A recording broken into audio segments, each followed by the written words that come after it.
This is America's Most Wanted, and I'm John Walsh.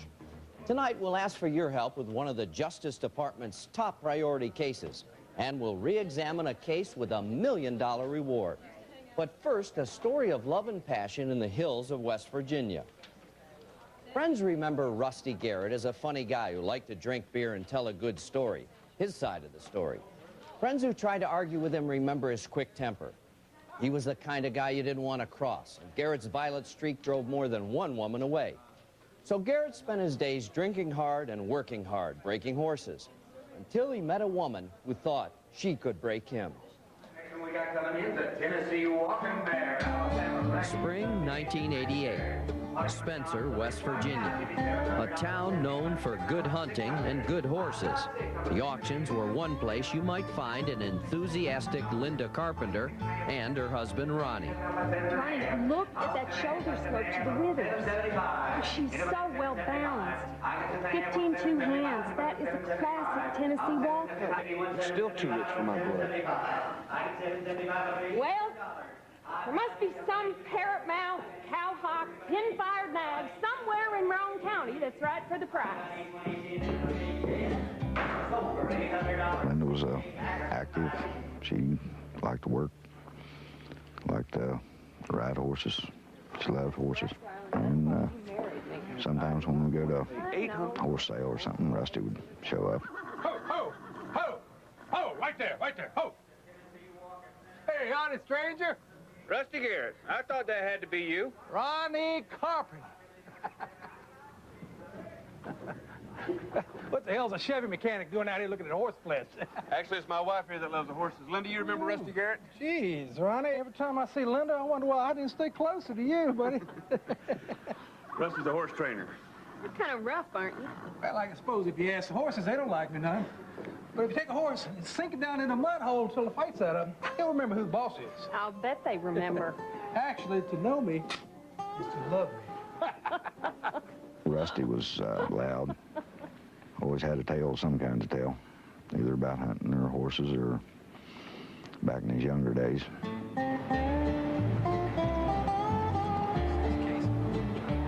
Over the next several months, Ronnie and Linda Carpenter saw a lot of Rusty Garrett. We have to get old time out there. So what happened? Anyway, Moose and I were out there one night spotlighting deer. That buck up there on the hog's back. Let me take the ridge line, see if I can get off a clear shot. You and Linda hold down the holler. You won't have to get close enough to hit him on the head to get him with that thing. Tom, let me try this muzzle loader. Seems a little more sporting to me. Besides, it was good enough for the pioneers.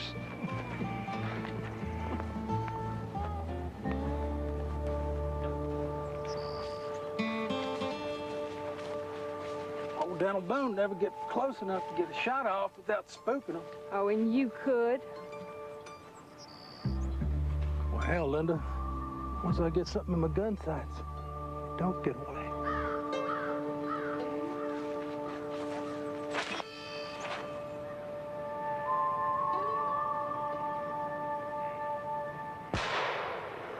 He ain't much with a gun, is he? Whoa! This buck's for you, baby.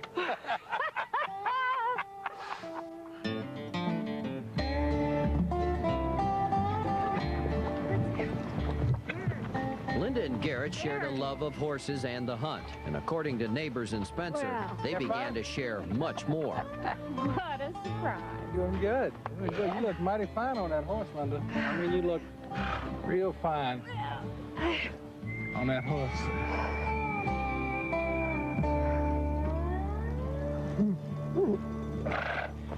Rusty Garrett was supposed to have been a friend of mine. Or at least I thought he was, for a long time. But Rusty Garrett was less than a friend to Ronnie, and much more than a friend to Ronnie's wife.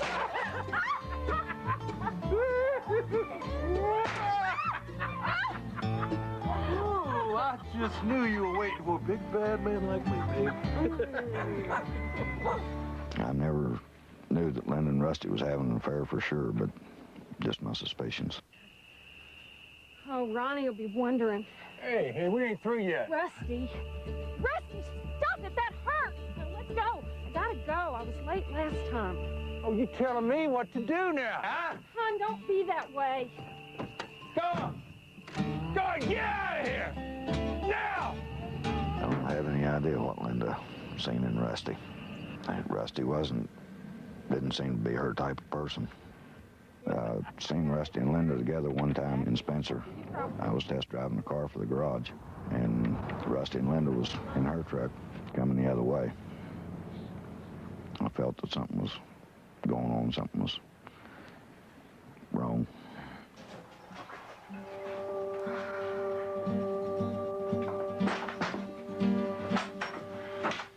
Linda, was there something you wanted to tell me? What do you mean?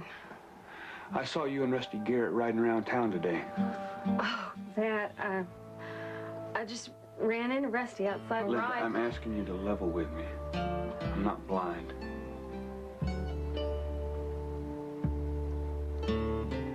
What do you want me to say? If you tell me there's nothing between you and Garrett, that's good enough for me.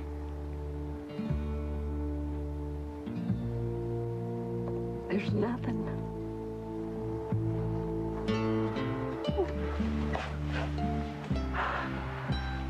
For better or worse, darling.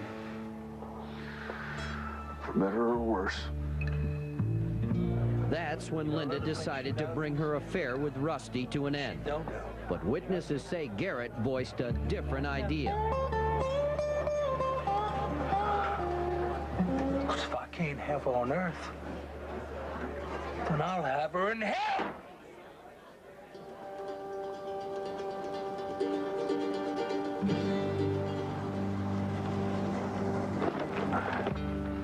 Where you going? Going down the road to Otto. I picked Rusty up. He had a rifle, and he also had a handgun in his coat pocket. I took him to Otto Road, to a small church where he said he wanted out, and that's where I let him out.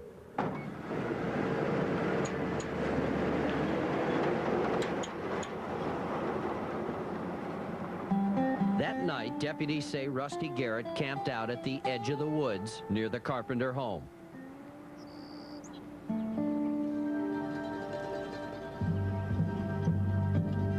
May 15th, 1990.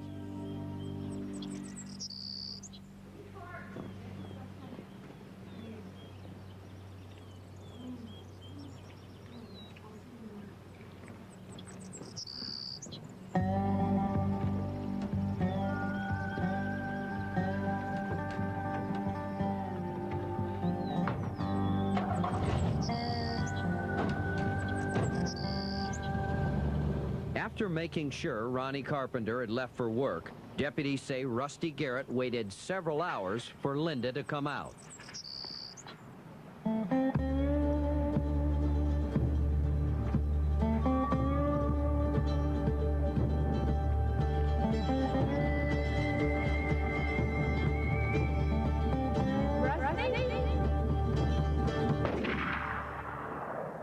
On the day of Linda's disappearance, the neighbors heard a gunshot, a loud gunshot at approximately 11 a.m.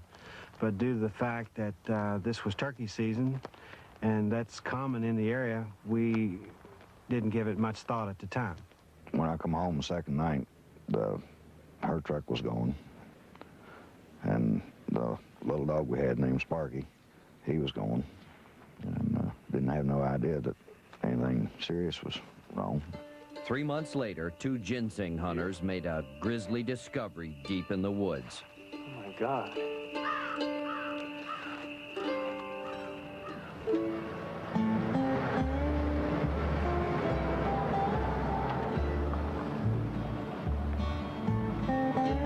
The next day after the body was found,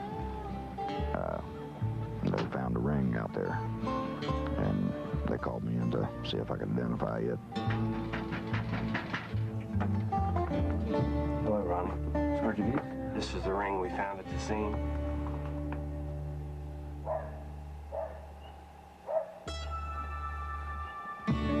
It was Linda's wedding ring.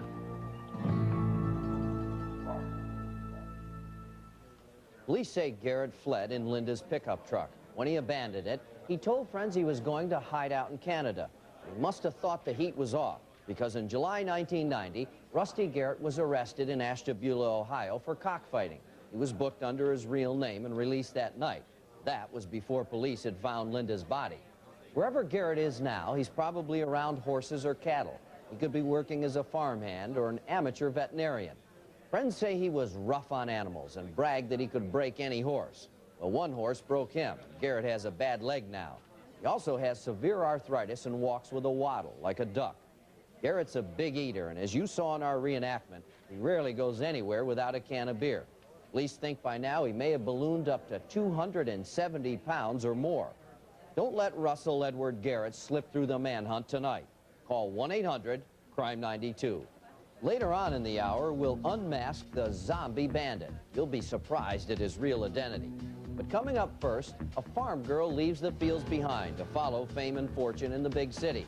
But her fantasy turns to a nightmare.